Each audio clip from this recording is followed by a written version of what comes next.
to When you lived in anything. Oklahoma, did you have art education there? Did you have art Yes, teachers that helped you? I took college level courses starting in 8th grade and continued through my senior year. And then you came back here and went to what school?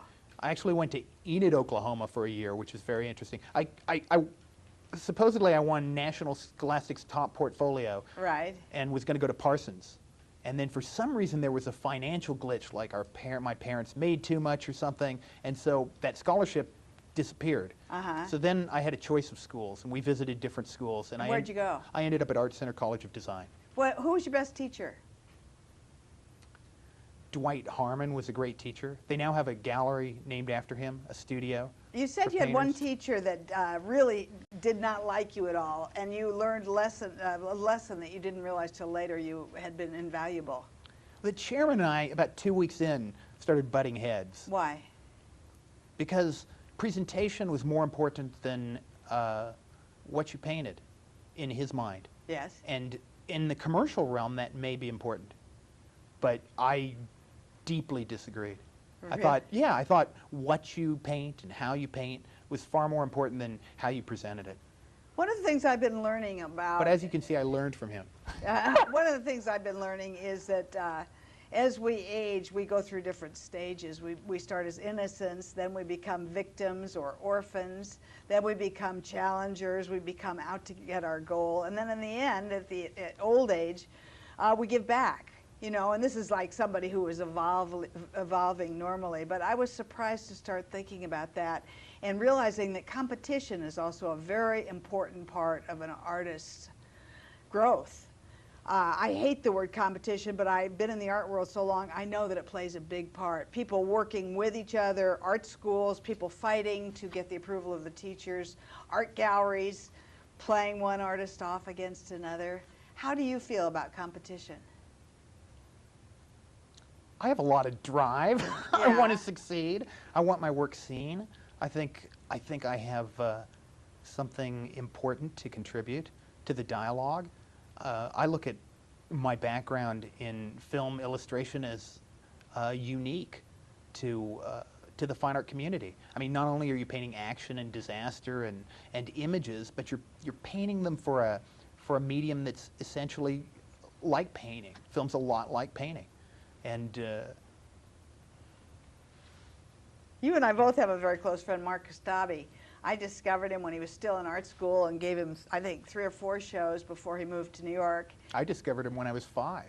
Now, do you feel competitive with him? Your lifestyles have been quite different. You've raised a family, stayed on the West Coast, had children, led a very circumspect life, whereas he has gone off and done every wild thing in the world.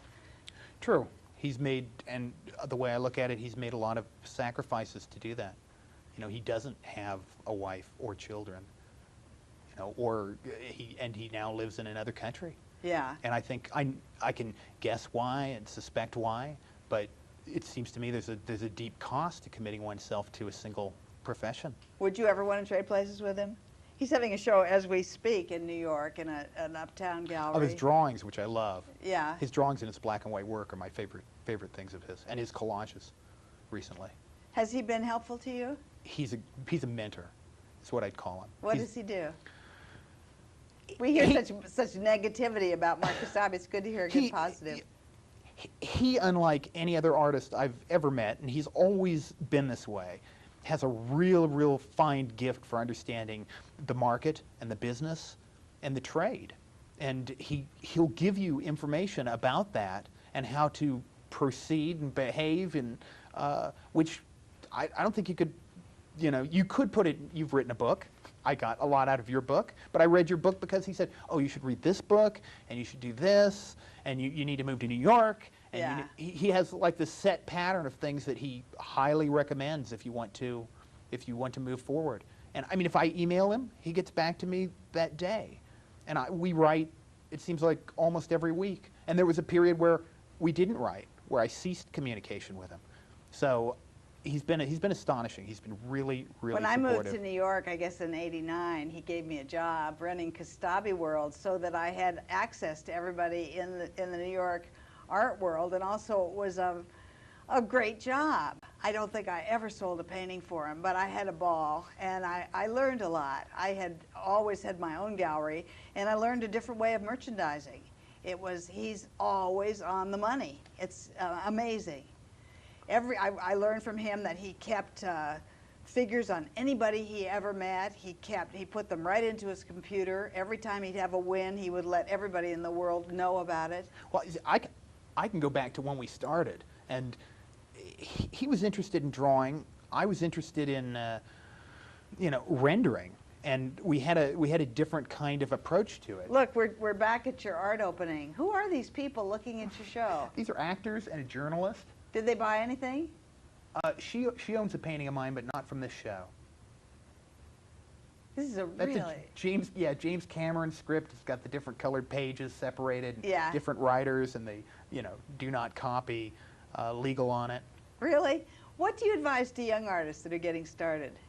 Read your book. How to Yeah, get on. right. Thank you. That's Thank what you. I recommend. You have to take whatever, your professional behavior that you've learned, whatever you've learned, and apply that, because it'll separate you from other artists. I'm talking about, showing up on time and returning calls, and Mark, and also New York painters, Rick Prohl, whose work I love. I showed him this year in my New York gallery, yeah. I mean, I hardly knew him, and Mark took me out one night with him, and we were running around with Walter Robinson, and I asked Rick if I could visit his studio. He said, "Oh, yeah." And then when it got closer, he's like, "Well, I don't know your work, and I don't know you." And I said, "Well, that's cool, He didn't want to let you in? Yeah, which was okay. I said, "That's fine. I totally understand." He said, "Well, no, come on over." And I went over it. I loved it. I was laughing so hard.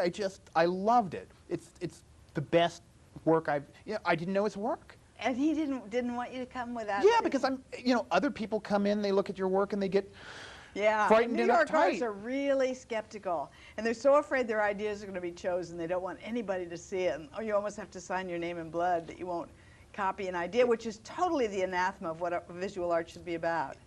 Yeah, it was wonderful, and I not only got to know him since I've been back, I mentioned him. Rick Prohl, Yeah, we worked in the right, Ace Village together. Da, da, da, da. Now tell me what you have set. I know that you're in a period of transition. You have 3 children, you have a wife, and you're thinking of moving to New York. What do you want to see yourself doing the next 5 years? Let's say 5 years from now. What I'd would like be to your move dream? to New York. I'd like to try to expand into a number of markets, which there aren't here. Why? Why don't you think they're here? There's no publishing Yeah. in LA. And Are you talking about magazine publishing, yeah, print publishing? editorial art, Yeah, as well as exactly. gallery painting. I mean, I love editorial art. You could say, well, we're back to politics. Yeah. But Anyway, go on. What do you see yourself? yeah, I see myself as following somewhat the protocol that I've come to understand, which is visiting artists you like, Yeah. and talking to them and seeing their work. And the few studio visits I've had have been like college courses. I mean, you can go spend 6 months in a college course if an artist will open their doors to you and let you come Exactly. in. What you see around the studios, how their assistants are working, The if they four have most assistants. important words that one artist could say to another are, "Let's exchange studio visits." It's really true. It's great. People don't have the seriousness out here. I think, the art comes after the movie business, television, surfing, tennis. But in New I York, think- the artists are really up front. I think there are very serious artists out here, but the geography is always... Anyway, back to you. What do yeah, you see yourself slowing it doing in down. 5 years? What direction do you want your art to take? I want to go to New York, and I want to paint continuing stuff along mythological lines that has a connection to media. I'd like to do a series on Princess Diana and her last minutes. I think it's very dramatic, and it has, again, a lot of, I think, mythological themes. In the Princess- beauty parlor the other day, I found all of these British tabloids. They're what we have with the National Enquirer, except they're British. And it's all deifying the royals. And I think it's so interesting, the feelings about Diana, that she was actually killed. Do you think that happened? Do you have a feeling that the motor was tampered with? That the No, man in was fact, drunk? there was a, the driver was crazy drunk and drove like an insane person. But that's not necessarily the story that you have to depict. At least with this, I went and I said, I'm with 9/11, I said I'm going to try to depict a more accurate story than anything I've seen. In the last few minutes, who are your favorite artists? You've talked about Caravaggio to me. Who? David Sally, Andy Warhol, John Baldessari, Jonathan Borofsky. I have a piece of his. I also had him sign and number my cast when I had a broken foot. Well, he's back like in the you in that 80s. his art is all over the place. Usually an art gallery will show 18 paintings by the same artist in the same style, generally the same medium, same year, but Borofsky's all over the place. His retrospective at And he's MoCA covered everything. Installation based. Yeah. Which I would never have said I'm an installation artist, but you know, I'd red carpet, I had tickets, I surrounded people with a believable event, and they believed it. Yeah, absolutely. Who else do you like? Who else do I like? Well, I like Mark's work. Yeah. I like Eric Fischl. Eric Fischl. You I talked really about love his Sue early Ko. work. Why do you like her? Sue Ko was instrumental to me when I was interested in illustration. Like Frank Frazetta. Frank Frazetta was, you know, the premier action painter. Yeah. And Sue Ko, I never thought about politics. And all of a sudden I bought a raw one-shot on South Africa, and I saw the transformative power of painting. If you could own one piece of art by a contemporary artist, who would it be? Whoa. Eric Fischl? See, I go, God, Francisco Clemente, I Yeah. like. Why do you a like lot. Warhol so much? I like Warhol because he also was really broad in the types of things he did. Yeah. He wasn't marketed that way while it was going on. But now that he's passed away, it was film, it was literature, it was writing, it was painting, it was prints. He didn't, you know, he didn't let it stop anything. Thank you, Wayne. This has been fabulous. I hope that I'll show you. That's a slip. See you in a gallery in New York. I don't know if it No, will you mean be. show me. I don't know, but it's really been fun talking to you. I know that you're going to be a success. I can feel it when I see your work, and I also believe it when I talk to you. Well, thank you. Art is not for everyone. It never has been. It never will be. But for those of you who love it like we do, I want to turn you on. I'm Molly Barnes. Thanks for watching.